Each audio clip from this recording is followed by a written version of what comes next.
Friends ఇప్పుడే అందరూ వార్త రేపటి నుంచి 4 రోజులు ఈ బ్యాంకులన్నీ కూడా మూసివేత అంటూ లేటెస్ట్ అప్డేట్ అయితే రావడం జరిగిందండి. సో ఆ వివరాలు ఏంటనేది కూడా వీడియోలో తెలుసుకుందాం. ఫ్రెండ్స్ ఎవరో చూడండి అర్థమవుతుంది. మరోసారి ఛానల్ వస్తే తప్పకుండా సబ్స్క్రైబ్ చేసుకోండి. చూస్తున్నారు కానీ లైక్ చేయడం మర్చిపోతున్నారు. సో వెంటనే లైక్ చేయండి, వీళ్ళకైతే వెళ్ళిపోతుంది. ఇంకా బ్యాంకులు అంటే అన్ని రకాల బ్యాంకులకు సంబంధించి వారానికి 5 రోజులు బ్యాంకింగ్ విధానాన్ని అమలు చేయడంతో జరుగుతున్న జాప్యాన్ని ఇక ప్రొడక్షన్ లింక్డ్ ఇన్సెంటివ్ స్కీమ్తో తేడాలు, పెన్షన్ సంబంధిత సమస్యలు సహా పలు పెండింగ్ డిమాండ్లను పరిష్కరించాలని కోరుతూ united forum of the bank union UFBU September 11న దేశవ్యాప్తంగా సమ్మెకు పిలుపునిచ్చారు. సో ఇక ఇదిలా ఉంటే సమ్మెతో ప్రభుత్వ రంగ బ్యాంకుల వరుసగా 4 రోజుల పాటు బ్యాంకింగ్ సేవలో తీవ్ర అంతరాయం కలిగే అవకాశం అయితే ఉందని చెప్తున్నారు. సో ఇందులో భాగంగా సెప్టెంబర్ 11 శుక్రవారం తర్వాత 2 రోజులు సాధారణ సెలవులు, బ్యాంక్ సెలవులు, అలాగే సెప్టెంబర్ 14 వినాయక చతుర్థి సందర్భంగా కొన్ని రాష్ట్రాల్లో అయితే ఉన్నాయన్నమాట.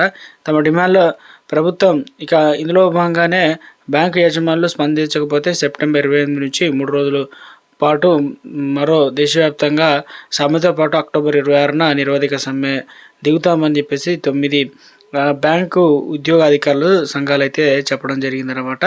సో ఇక వరుసగా సెలవులకు సంబంధించి ఇందులో భాగంగానే ఇక వరుసగా సెలవులు అయితే రానున్నాయి. పండుగలు, వరుస సెలవుల కారణంగా ఈ వారంలో మొత్తం 4 రోజుల పాటు బ్యాంకులు అనేది కంప్లీట్గా క్లోజ్ అవుతున్నాయి అనమాట. అందులో వచ్చేసి ఒకటి రక్షాబంధన్, ఇంకోటి వచ్చేసి ఈద్ ఏ మిలాద్ వంటి ప్రధాన పండుగల సందర్భంగా వివిధ రాష్ట్రాల్లో బ్యాంకు శాఖల కార్యకలాపాలు నిలిచిపోనున్నాయి. సో ఇందులో భాగంగా చూసుకున్నట్లయితే భౌతిక లావాదేవీలు ఉంటే సోమవారం లోపే ఆగస్టు 24 పూర్తి చేసుకోవాలని చెప్పి సూచిస్తున్నారు. ఇక 25 నుంచి 30 వరకు అయితే సెలవులు అయితే ఉన్నాయి. ఇక ఎలా అంటే రిజర్వ్ బ్యాంక్ ఆఫ్ ఇండియా సెలవు క్యాలెండర్ ప్రకారం ఆగస్టు 25న మిలాద్ ఉన్ నబీ మొదటి ఓనం సందర్భంగా ఆంధ్రప్రదేశ్, కేరళ రాష్ట్రాల్లో అయితే ఉంటుంది. ఇక 26న ఈ మిలాద్ కారణంగా తెలంగాణలో అయితే ఉంటుంది రేపు. అదేవిధంగా కర్ణాటక, మహారాష్ట్ర, ఢిల్లీ సహా పలు రాష్ట్రాల్లో అయితే ఉన్నాయి కాబట్టి ఇక ఈ ఆగస్టు 28 రక్షాబంధన్ సందర్భంగా గుజరాత్, మధ్యప్రదేశ్, రాజస్థాన్, ఉత్తరప్రదేశ్ తదితర ప్రాంతాల్లో బ్యాంకులు పరిచయం అనమాట. చివరగా ఆగస్టులో 30న సాధారణ ఆదివారం కావడంతో దేశవ్యాప్తంగా ఉన్న అన్ని బ్యాంకుల శాఖలు అయితే బంద్ అయితే కావడం జరుగుతుంది అనమాట. ఇలా 4